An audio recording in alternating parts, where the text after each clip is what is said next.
So may I come in? Please come. So good morning. Ma'am, good morning. आइए Yes, good बैठिए. morning. Have your seat. Thank you, sir. आपका नाम अंकिता कांति. Yes, sir. What is your roll number? Sir, 1402227. 2227. कहाँ की रहने वाली हैं? Sir Uttarakhand में देहरादून से. देहरादून की हैं? Yes, sir. देहरादून में कहाँ घर है? सर देहरादून में आईएसबीटी के नज़दीक में ही है. ISBT Yes, sir. तो गढ़वाल यूनिवर्सिटी है क्या? Yes, sir. कहाँ है उसका मुख्यालय?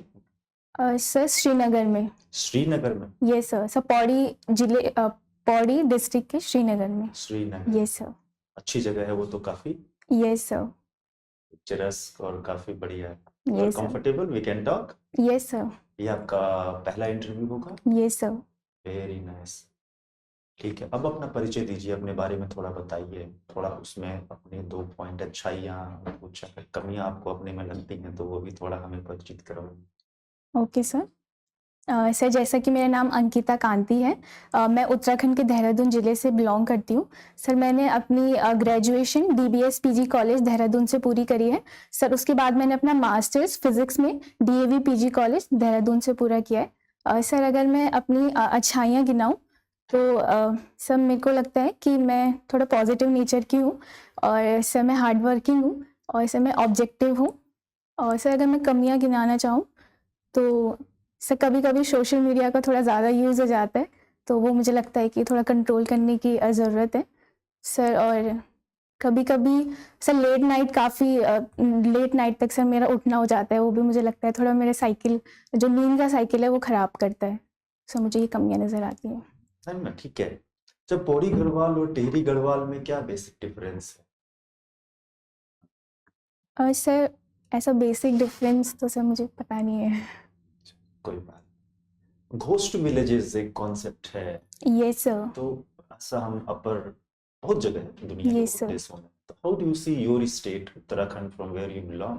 तो वहाँ पे ये समस्या चल रही है या कहाँ पे हम इसको कैसे ठीक करें या क्यों हो रहा है sociologically? I mean what is this? Yes sir. Sir जो घोस्ट विलेज है वो उत्तराखंड के मुख्यतः पौड़ी और अल्मोड़ा के जिलों में देखा जा रहा है, जिसमें कि लोग अपने स्थानों को छोड़ के जो पहाड़ों पे स्थित है सब मैदानी क्षेत्रों में सब पलायन कर रहे हैं. तो सर ये कॉन्सेप्ट इस तरीके को घोस्ट विलेजेस कहते हैं. सर इसका जो मेन रीज़न है वो कहीं ना कहीं डेवलपमेंट है.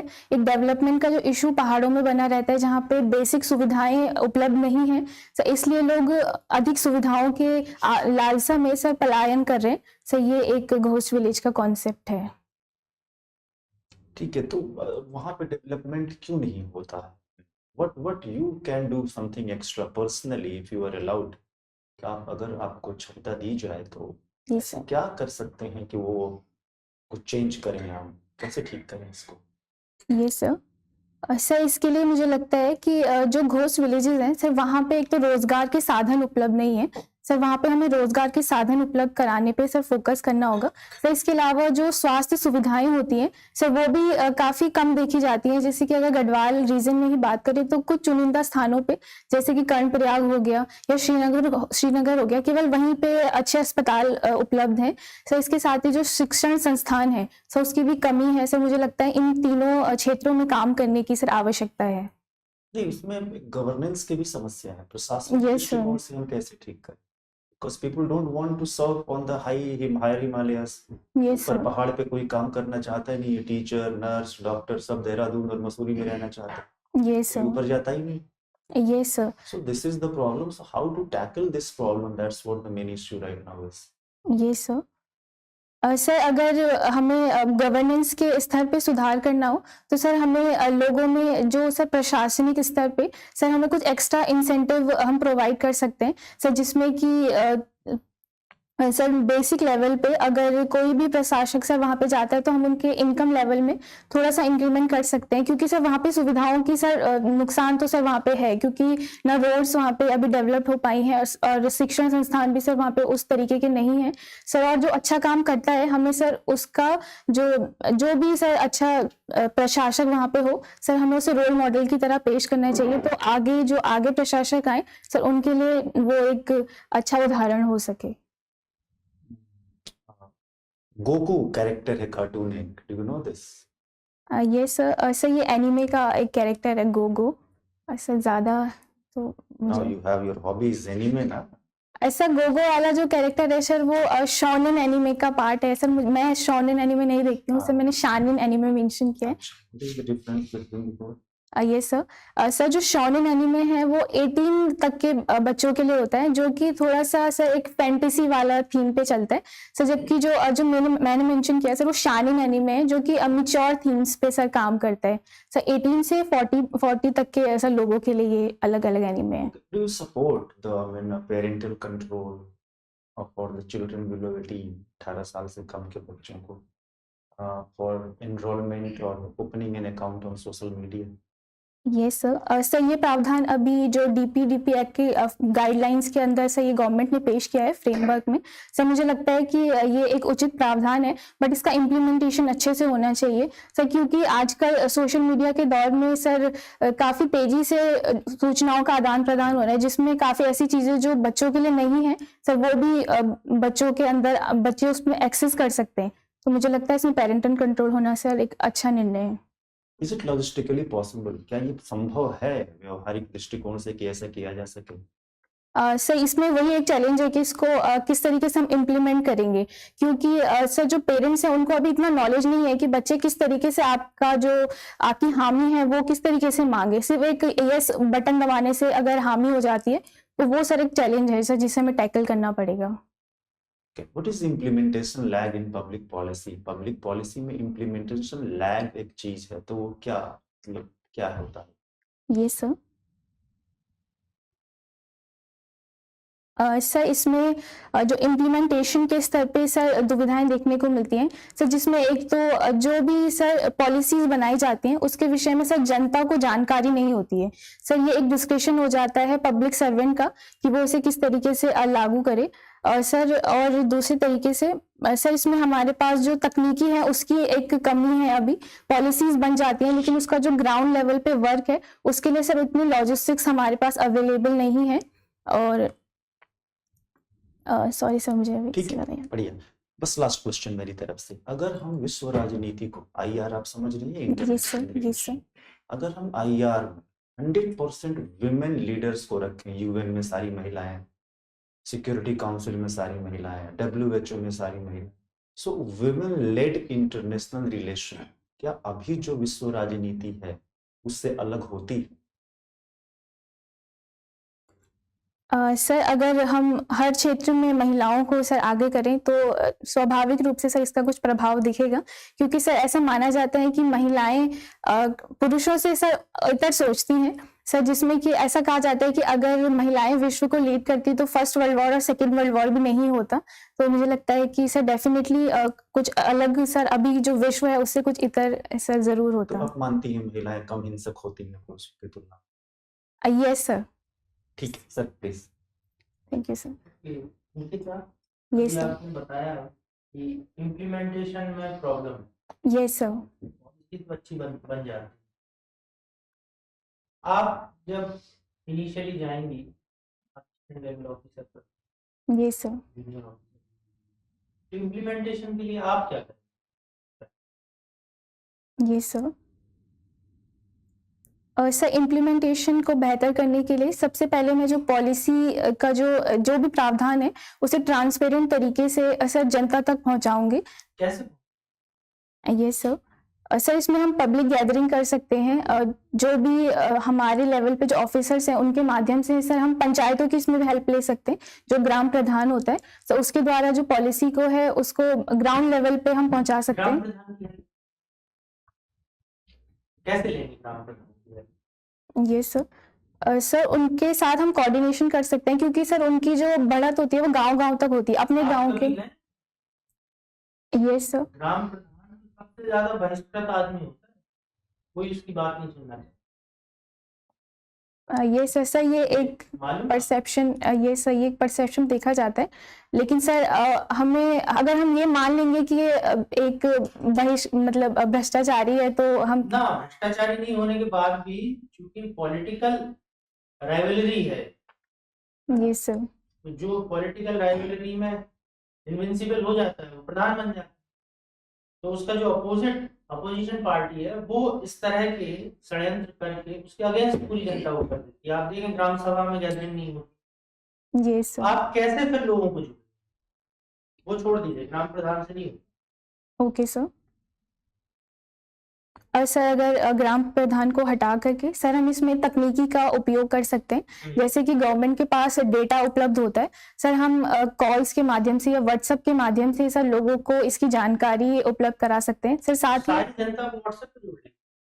नो सर, जितना मैक्सिमम हो सकता है सर। इसके अलावा हम स्कूल्स में जाके अगर स्कूल्स के द्वारा और सर अलग अलग ग्रुप्स के द्वारा सर हम सॉरी सर। ठीक। अच्छा, ये दून का क्या मतलब? सर दून सर दून ये देहरादून सुना आप? ये इसमें सर ये दून का क्या? सॉरी सर मैं भी रिकॉल नहीं कर पा रहा। ये देखा जाता है कि टूरिज्म की बात करें तो पहाड़ों पर कम, जी सर। लेकिन हिमालय की बात करें तो मिडिल हिमालय में ही ज्यादातर टूरिस्ट स्पॉट, चक्राता देख लें, देहरादून, मसूरी, कोई भी देख लें, मिडिल हिमालय। जी सर। क्या रीजन है इसका? ये सर सर जो मिडिल हिमालय है वो सर जो मिडिल हिमालय वो दोनों जो शिवालिक और अपने अपर हिमालय दोनों की सर मुख्य विशेषताओं को सर अपने में ओढ़े रखता है। जैसे कि मिडिल हिमालय में उतनी ठंड नहीं पड़ती है जितना कि हायर हिमालयज में होती है सर। इसके साथ ही जो चोटियां हैं वो ज़्यादा एक्सेसिबल हैं। और कुछ reason? ये सर मिडिल हिमालयाज में जितना मैं ध्यान कर पा रही हूँ सर, कुछ मुख्य स्थल हैं जो कि टूरिस्ट को अट्रैक्ट करते हैं और सर ये एक्सेसिबल भी है, वहाँ पे रोड्स बनी हुई हैं सर, तो वहाँ पे जो पहुँचना है वो क्या हाइट है उचित मिडिल हिमालय की? ये सर। एवरेज हाइट क्या होती है? सॉरी सर मैं चलिए, कोई इसमें बात नहीं। कंफर्म स्नोलैंड सुनी है? ये सर। क्या होता है? सर स्नो लाइन का अर्थ होता है कि कहाँ तक सब बर्फ पड़ी हुई है, उस मेजरमेंट को सर स्नो लाइन कहते हैं। अच्छा, नॉर्थ ईस्टर्न पार्ट जो हिमालय, पूर्वी भाग, ये सर। और वेस्टर्न हिमालय जो आपका पार्ट, यहाँ पे स्नो लाइन कहाँ पर ज्यादा होती है? ये सर और सर जो नॉर्थ ईस्टर्न पार्ट है वहाँ पे स्नो लाइन कम है। क्यों? सर क्योंकि वो सर हिमालय के द्वारा जो वेस्टर्न हिमालयज है वहाँ उसके द्वारा सर इसमें रोल निभाया जाता है। ठीक, कोई बात नहीं। आपकी हॉबी है म्यूजिक, ये सुनते सर। हैं कि गाते भी हैं? सर मोस्टली सुनती हूँ। सुनते हैं। अच्छा, हिंदुस्तानी म्यूजिक और कार्नेटिक म्यूजिक में कुछ अंतर है? जी सर। विशेषताओं क्या अंतर है? ये सर मैं इतना डीपली तो सर मुझे उसमें नॉलेज नहीं है, लेकिन जितना मुझे ध्यान आ रहा है सर, जो हिंदुस्तानी म्यूज़िक है वो हम कह सकते हैं कि उसमें जो बाहरी तत्व है वो काफ़ी हद तक देखा जाता है, जिसमें कि फ़ारसी, पर्शियन, अरबी सबका एक मिला-जुला रोल है। जबकि सर जो कर्नाटक म्यूज़िक है वो पूर्णतः स्वदेशी रूप से विकसित है और सर इसमें एक ही प्रकार का सर एक मानक के रूप में सर कर्नाटक म्यूज़िक है, जबकि हिंदुस्तान म्यूज़िक में सर अलग-अलग शैलियाँ हैं जिसमें कि ख़याल शैली, ध्रुपद शैली सर हम इनको देखते हैं। यही है, और कोई अंतर नहीं है? सॉरी सर मुझे ये अभी उत्तराखंड में लैंडस्लाइड की बहुत प्रॉब्लम यस सर। ये काफी समय से चल रही है। क्या रीजन है? बस पॉइंट बताइए, डिटेल नहीं चाहिए। Okay sir. सर इसमें एक प्राकृतिक कारण है क्योंकि उत्तराखंड हिमालयाज़ का भाग है और हिमालयन जो प्लेट सर जो इंडो ऑस्ट्रेलियन प्लेट है वो निरंतर अपने ऊपर की ओर से सरक रही है। सर वलित पर्वत है मुख्यतः जो अभी भी निर्मित है। Yes sir. टेक्टोनिक डिस्टर्बेंस है। Yes sir, tectonic disturbance. Sir उसके साथ ही जो अभी एक मैन मेड रीजन है कि जो अवसंरचना है वो प्लान नहीं है सर, पर्यावरण को ध्यान में रख के सर वहाँ पे अवसंरचना निर्मित नहीं की जा रही है, उसकी वजह से सर ये लैंडस्लाइड्स काफ़ी देखे जा रहे हैं। सर इसमें तीसरा रीज़न है कि जिस तरीके से क्लाइमेट चेंज हो रहा है सर, वो तीव्र वर्षा और उसके बाद मिट्टी का जो ढीलापन है वो लैंडस्लाइड्स को सर प्रमोट करता है। हाईवेज के जो प्रोजेक्ट चल रहे हैं उनका भी कुछ असर हो? ये सर वो अवसंरचना वाला जो रीजन है कि जो मैन इंफ्रास्ट्रक्चर सर, जो अनप्लान्ड इंफ्रास्ट्रक्चर है। सॉलिफ्लेक्शन सॉरी सर, प्रयाग सुना है आपने? कुंभ भी है वहाँ पर। ये सर। ऐसे आपके उत्तराखंड में भी कुछ प्रयाग है? ये सर। कौन से प्रयाग हैं? ये सर सब उत्तराखंड में 5 प्रयाग सर मुख्यतः पाए जाते हैं, जिसमें कि सर विष्णु प्रयाग और नंद प्रयाग, कर्ण प्रयाग और रुद्र प्रयाग और सर देव प्रयाग। तो ये बता सकते हैं आप अलकनंदा जब निकलती है तो किन किन प्रयागों को बनाते हुए आगे बढ़ती है? ये सर इसमें यही प्रयाग है सर, जिसमें कि सबसे पहले सर विष्णु प्रयाग आता है, जहाँ पे कि धौली गंगा अलकनंदा से मिलती है सर। उसके बाद सर विष्णु प्रयाग के बाद सॉरी सर, इसे प्रयाग क्यों कहते हैं? सर जहाँ पे 2 नदियों का संगम होता है सर, उसे प्रयाग कहा जाता है। ये सर। लास्ट क्वेश्चन मेरी तरफ से, वाइल्ड एनिमल्स और ह्यूमन के कॉन्फ्लिक्ट्स ये सर। काफी ज्यादा बढ़ रहे हैं। ये सर। दोनों पक्षों के अलग अलग समर्थक हैं। उत्तराखंड में भी आपने देखा होगा गाँव में ह्यूमन और वाइल्ड एनिमल्स के कॉन्फ्लिक्ट चल रहे हैं। ये सर। काफी समय से चल रहे हैं। आप किस तरह से देखते हैं, और अगर आपको मौका मिलता है मिनिस्ट्री में काम करने में, या फॉरेस्ट स्टेट में फॉरेस्ट डिपार्टमेंट होता है, वहाँ पुलिस ऑफिसर होते हैं सेक्रेटरी लेवल, आप इसे क्या पॉलिसी बनाएंगे इसको मिटिगेशन? जी सर। सर इसके लिए ह्यूमन और वाइल्ड लाइफ कॉन्फ्लिक्ट को सर हम कम करने के लिए सबसे पहले तो सर सुनिश्चित करेंगे कि जो एरिया वाइल्ड लाइफ के लिए सर रिजर्व किया हुआ है सर, उसमें कोई भी ह्यूमन का जो इंटरफेयर है वो ना हो। जैसा कि सर अभी उत्तराखंड के कॉर्बेट नेशनल पार्क में देखा गया था कि जो कोर एरिया था वहाँ से भी सर सफारी के लिए सर पेड़ों को काट दिया गया सर। सर इसको अवॉइड किया जाएगा। कोर एरिया में पेड़ कैसे काट? क्लियरेंस तो मिला नहीं होगा उनको। ये सर ये इलीगली ये काम किया गया था कि सफारी के लिए नहीं, सफारी के लिए सर जितना मुझे याद आ रहा है सर, सफारी के लिए सर पेड़ काट दिए गए थे सर। सफारी तो पॉलिसी के अंदर आएगी कि अगर सफारी कराना है नहीं कराना है, ये और भी कुछ रीजन है। चलिए जो प्रोटेक्टेड फॉरेस्ट की बात, जो ओपन फॉरेस्ट है वहां पर, ये सर सर हम इसमें बाड़ लगा सकते हैं कि जो वाइल्ड एनिमल्स हैं वो रोडों पे ना आ जाएं या फिर ह्यूमन बस्ती में सर वो इंटरफेयर ना करें। आपने देखी बाड़ लगी हुई प्रोटेक्टेड फॉरेस्ट? No sir. इस तरह की बाड़ लगी? सर बाड़ का मीन्स कि सर जैसे रोड्स के साइड में यहाँ पे। ये सर। और अच्छा, कुछ गांव भी होते हैं प्रोटेक्टेड फॉरेस्ट में, कुछ गांव होते हैं ओपन फॉरेस्ट में, कुछ गांव और उन्हें राइट्स भी दिया गया। ये सर। फॉरेस्ट राइट एक्ट कुछ अधिकार भी दिए गए, ठीक है। अब वो उन अधिकारों का कई बार दुरुपयोग भी करते हैं। ये सर। और कई बार फॉरेस्ट डिपार्टमेंट और पुलिस की तरफ से उनको परेशान भी किया जाता है। आप इस समस्या को किस तरह से देखें? इसका सॉल्यूशन कभी निकलेगा? सर अगर एक प्रॉपर पॉलिसी और उसका इम्प्लीमेंटेशन अच्छे से किया जाए तो इसका सॉल्यूशन सर मुझे लगता है निकलेगा। सॉरी सर, मुझे अभी इस विषय पे इतना डीप नॉलेज नहीं। अंकिता, आपने मास्टर्स फिजिक्स से किया है? Yes ma'am. फिर आपकी सब्जेक्ट हिस्ट्री है? Yes ma'am. ऐसा क्यों? Yes ma'am. Sir sorry ma'am, जिस टाइम मैंने प्रिपरेशन स्टार्ट करा तो मैम मेरी हिस्ट्री काफ़ी वीक थी, और जब मैंने जीएस के लिए स्टार्ट किया प्रिपरेशन तो सिलेबस पूरा करने के बावजूद भी मुझे लगा कि मुझे कुछ भी हाथ नहीं लग रहा है। तो फिर मैंने इसको डीपली स्टडी करने का सोचा, तो इस विषय में फिर मैंने ऐसी रणनीति बनाई कि मैं ऑप्शनल ही इसको रख लेती हूँ, क्योंकि फिर डीप भी स्टडी हो जाएगा, मेरा ऑप्शनल भी मैम कवर हो जाएगा इस मतलब पर आपने से। इसके साथ एक चैलेंजिंग किया कि हाँ मुझे करना है इस। यस मैम, सही से। ठीक है। फिजिक्स में फिर आपको कोई खास इंटरेस्ट नहीं रहा? Yes ma'am. Yes ma'am. Ma'am ये आइंस्टीन सर के द्वारा एक फॉर्मूला दिया गया है जिसमें कि एनर्जी और मास के बीच में एक रिलेशन स्थापित किया गया है कि जो एनर्जी होती है वो उसके मास के डायरेक्टली प्रोपोर्शनल होती है। मैम ऐसे कुछ है, मुझे डीपली याद नहीं है। डाउट है फिर मुझे लगता है सही बिल्कुल होनी चाहिए। ओके। अभी आपने बताया कि आपकी जो वीकनेस है वो सोशल मीडिया को कंट्रोल करना चाहती है। Yes ma'am. कैसे क्या सोचा? Yes ma'am.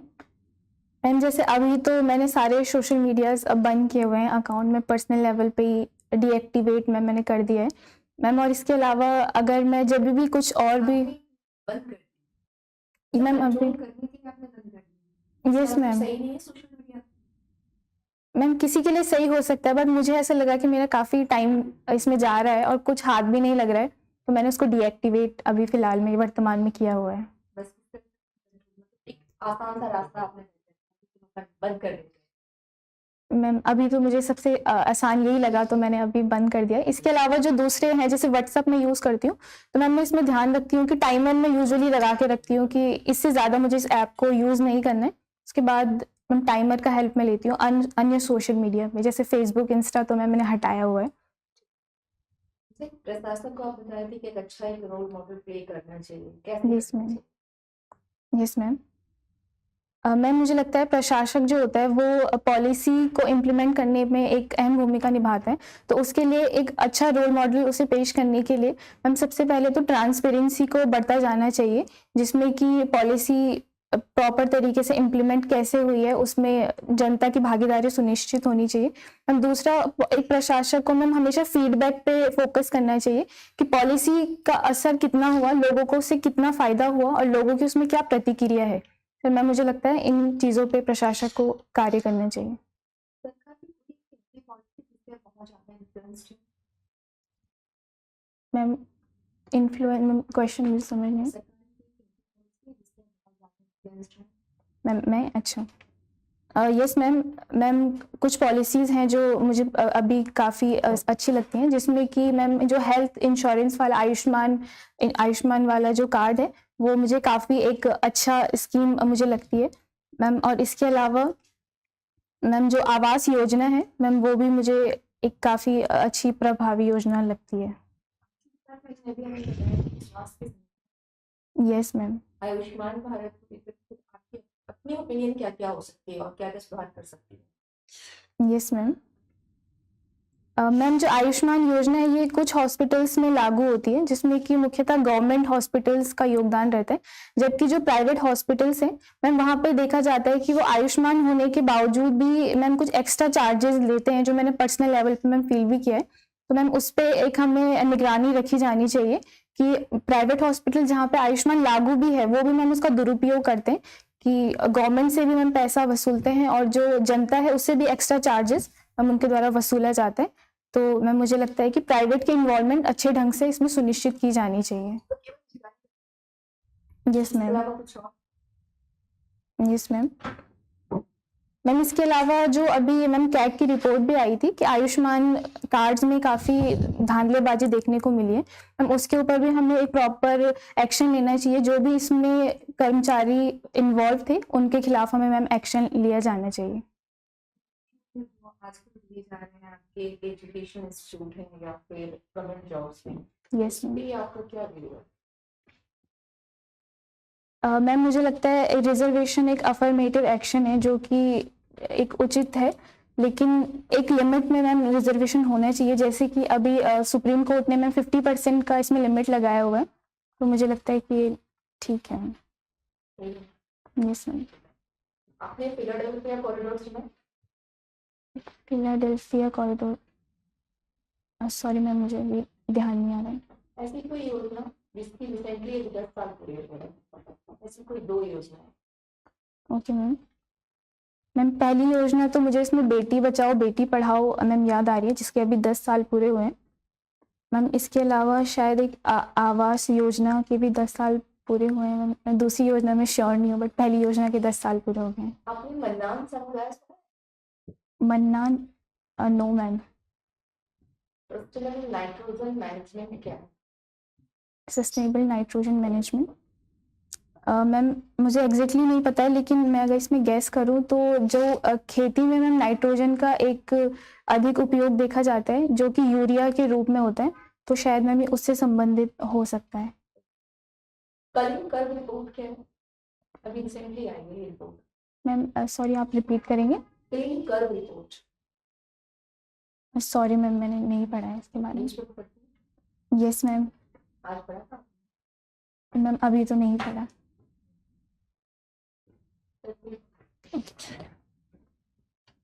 हाँ अंकिता जी, यस सर।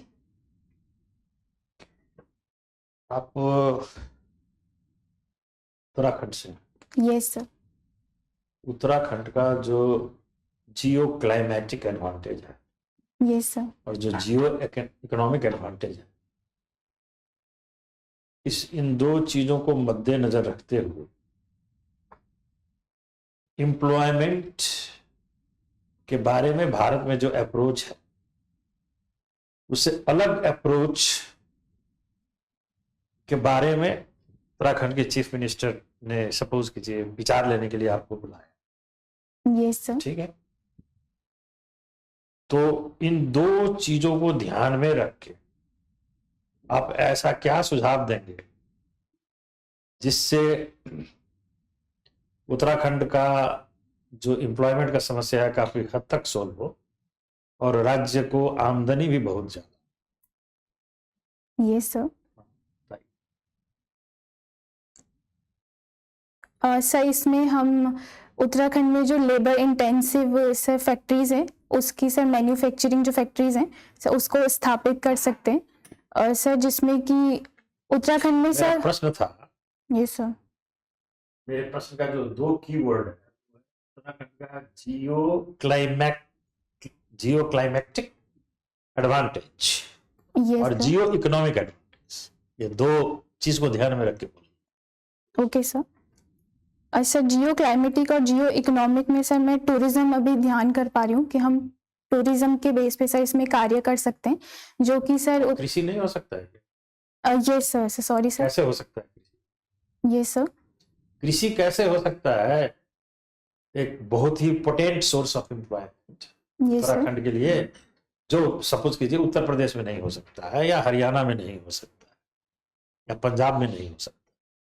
सर उत्तराखंड में हम हर्ब्स को एक अच्छे अपॉर्चुनिटी के रूप में उगा सकते हैं सर इसमें, और बागवानी खेती और सर जैविक खेती को हम सब प्रमोट कर सकते हैं, जो कि उत्तराखंड के लिए एक अच्छी अपॉर्चुनिटी होगी सर। और इसके साथ ही सर इन पदार्थों का सर हम फूड प्रोसेसिंग यूनिट्स के द्वारा सर हम इसमें एम्प्लॉयमेंट जनरेट कर सकते हैं। उत्तराखंड का जो सबसे पूर्वी जिला है, ये पूरब सर। में जिला है, तराई मतलब जो प्लेन है और पहाड़,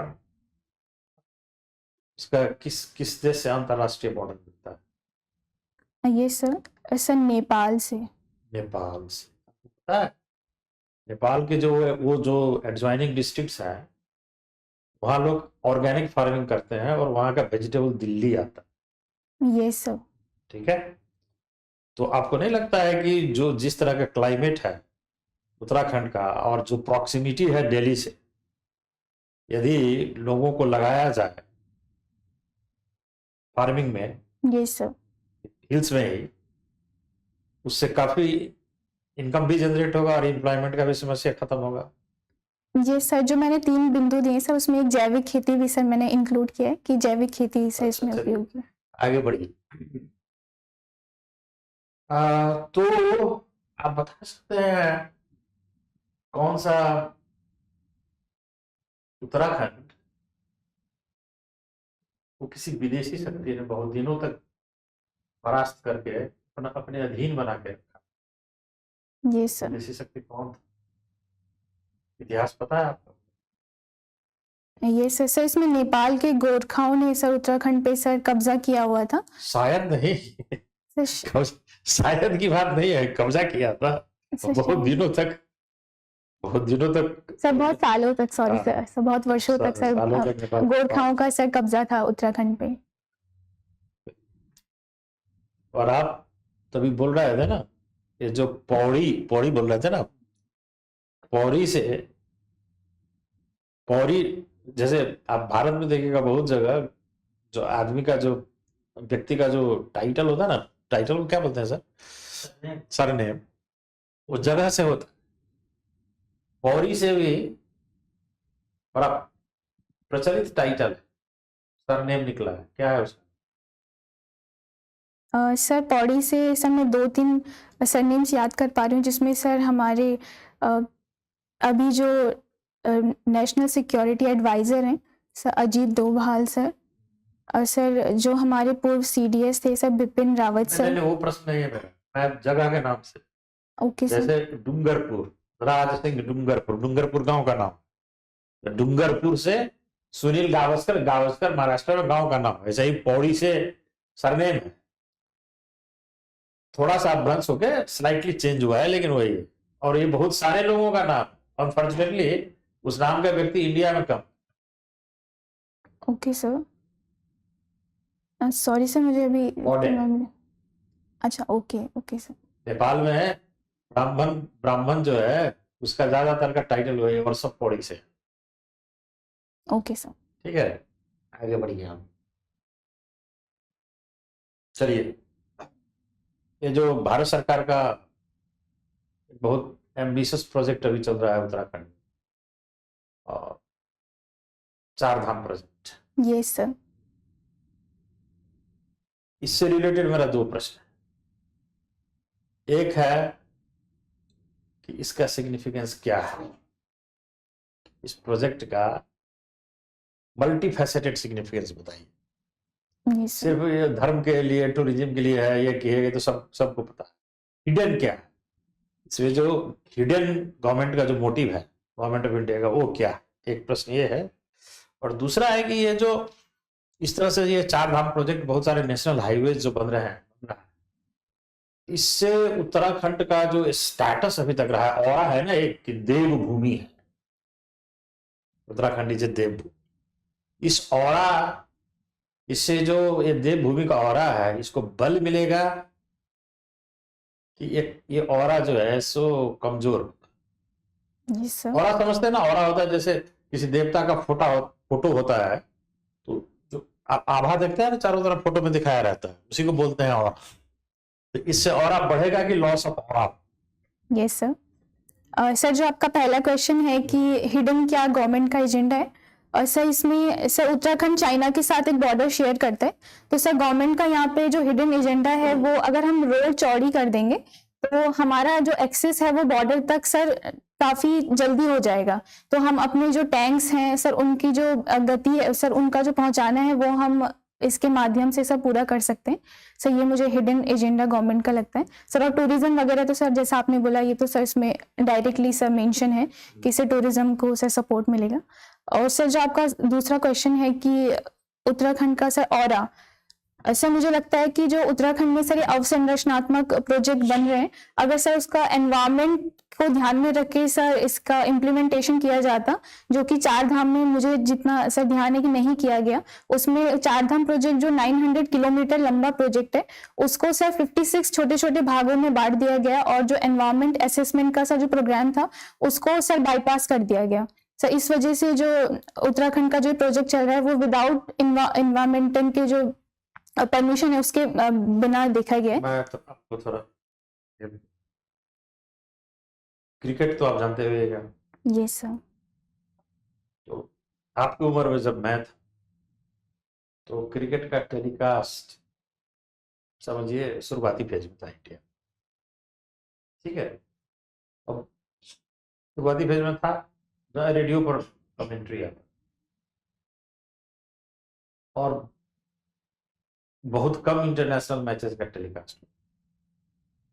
अब तो 365 दिन में मुझे लगता है 300 दिन तो टेलीकास्ट चलता ही है। तो इससे क्रिकेट का ऑरा बढ़ा है कि ऑरा का लॉस हुआ? सर सर मुझे लगता है बड़ा है। लॉस। Okay sir. आपने वाल्टर बेंजामिन का नाम सुना है? No sir. Walter Benjamin Marxist Jewish American sorry German Jewish थे, कल्चरल क्रिटिक। ये सर। उन्होंने सिद्धांत प्रतिपादन किया, ये लॉस ऑफ ऑरा है। ये जितना सिनेमा हुआ, ये मोबाइल फोन हुआ, देवभूमि का ये कनेक्टिविटी तो बढ़ा दिया आप, ये सर। लोगों को जाने में आसानी होगी, पहले ओके जाने में सर। मुश्किल था ना। Okay sir. ओके। बात समझ रहे हैं ना? Yes sir. जितना उसका वो होगा उतना उसका वैल्यू, कल्ट वैल्यू घटेगा। लॉस ऑफ ऑरा का मतलब हुआ कल्ट वैल्यू घटे। ठीक है, ओके सर। चलिए, और आपसे मैं लास्ट में एक प्रश्न पूछूं सर। अब इसका तो रीजनल नेम बहुत है, नाम से शायद फर्क हो सकता है। कुल्थी समझते हैं आप? कुल्थी का दाल, नो सर। कुल्थी, कुल्थी बोलते हैं सर उसको। उड़द समझती हैं? उड़द। Yes sir. उड़द। तो आप बताइए, उत्तराखंड में किस दाल का प्रयोग लोग ज्यादा करते हैं? वहाँ के जो लोग हैं कौन सा दाल ज्यादा खाते हैं? Yes sir. लोकल लैंग्वेज में आप क्या कहते हैं और उसका हिंदी इक्विवेलेंट क्या होगा, या इंग्लिश में भी बोल सकते हैं? सर उत्तराखंड में लोग सर जो हमारा एरिया है सर वहाँ पे मैंने तोर देखा है कि लोग तोर काफ़ी खाते हैं। सर हिंदी में शायद इसे तूर की दाल बोलते हैं। उड़द का दाल नहीं खाते? सर उड़द सर ज़्यादा सर उत्तराखंड में तोर की दाल से मुझे लगता है प्रचलित है। तूर का दाल ज्यादा प्रचलित है आपके एरिया? Yes sir. अक्सर ये देखा गया है कि पहाड़ के लोग जो हैं, तो जो मैंने कुल्थी बोला यस सर। और उड़द, उसको पहाड़ में मांस भी बोलते हैं, मांस का दाल। Yes sir. और पालक, इसका प्रयोग ज्यादा करता है। Okay sir. पालक, पालक खाते हैं ना आप लोग? Yes sir. आप इससे एग्री करते हैं कि देहरादून में भी, मतलब हिमाचल प्रदेश, हिमाचल उत्तराखंड सब एक ही जैसा है ना, उधर के लोग पालक ज्यादा खाते होंगे? Yes sir. क्या कारण हो सकता है? सर एक तो पालक की उपस्थिति सर हमारे एरियाज में काफ़ी ज़्यादा होती है, तो एक्सेसिबल है, तो काफ़ी ज़्यादा सर ये यूज़ में आता है। और सर इसकी जो खेती है सर वो काफ़ी इजी है कि इसमें काफ़ी इतने ज़्यादा सर फर्टिलाइजर्स की नीड नहीं होती है, तो इसे उगाना भी सर इजी है, ये आसानी से सर उगाया जा सकता है। इसका संबंध क्लाइमेट एडेप्टेबिलिटी से भी है क्या? सॉरी सर मुझे नहीं है? नहीं।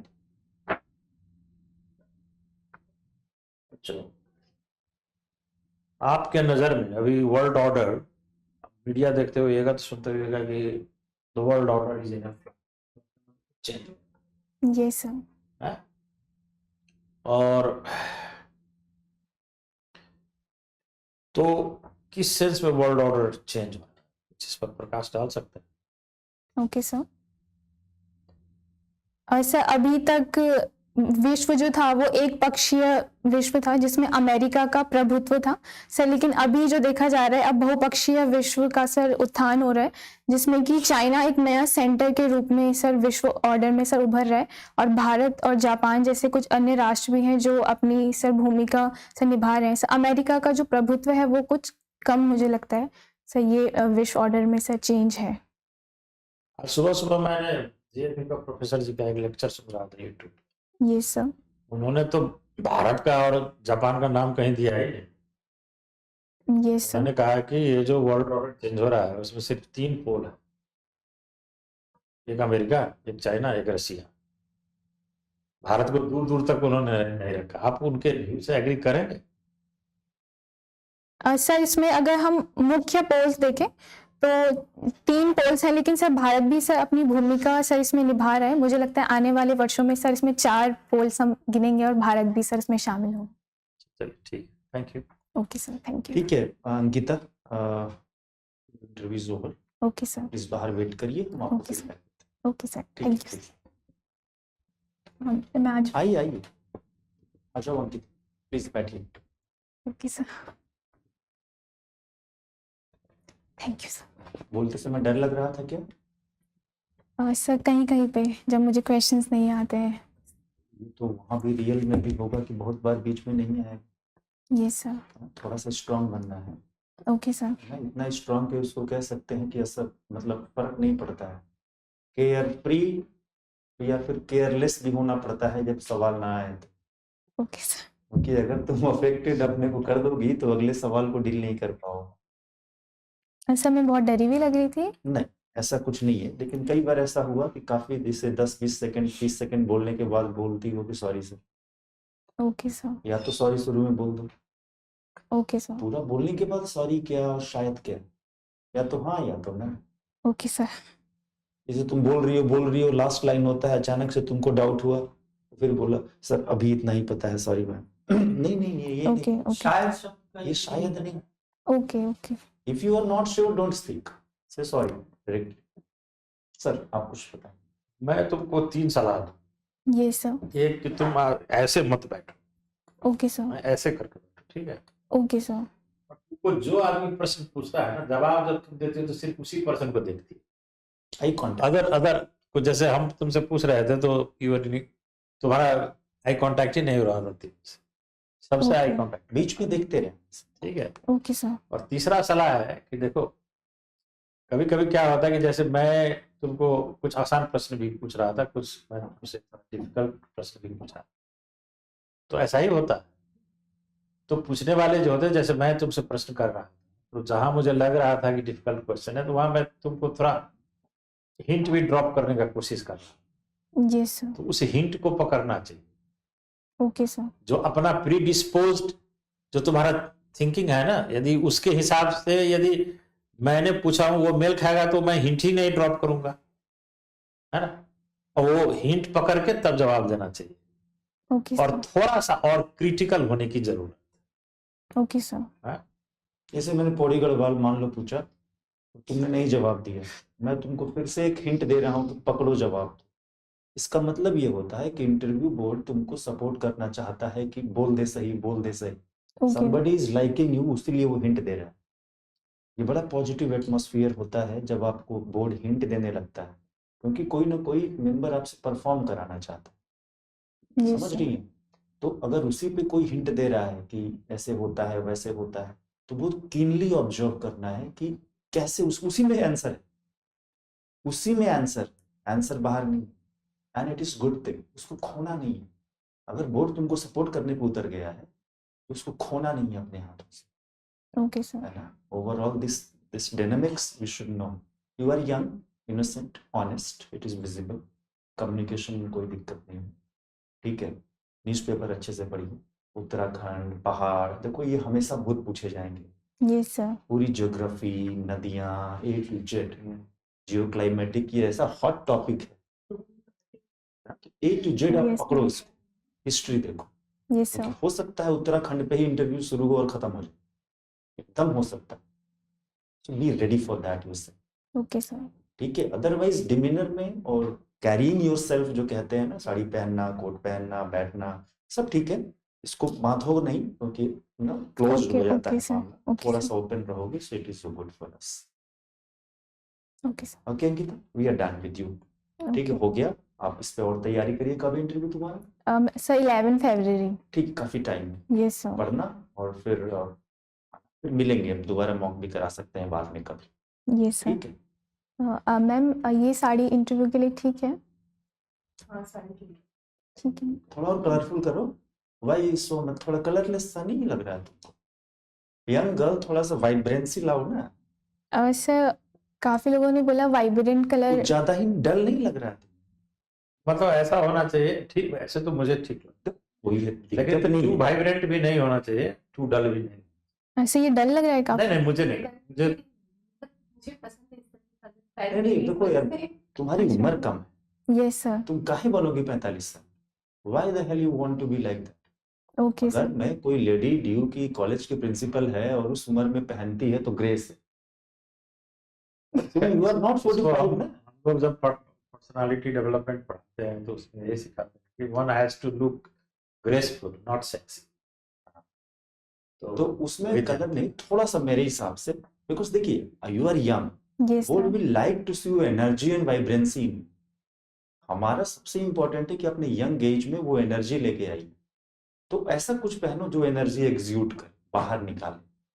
Okay, ऐसा sir. नहीं कि बहुत कोटा साड़ी पहन लो रंग बिरंगी, ऐसा नहीं कह रहा हूं मैं, Okay, sir. कोटा प्रिंट नहीं पहनना, but still you can go with something else if it's possible. और Okay, इसी sir. में बहुत ग्लॉसी कलर के बहुत सारी चीजें मिल जाएंगी थोड़ा सा, Okay, sir. ठीक है? Yes, sir. Okay, Thank you, sir. चलिए।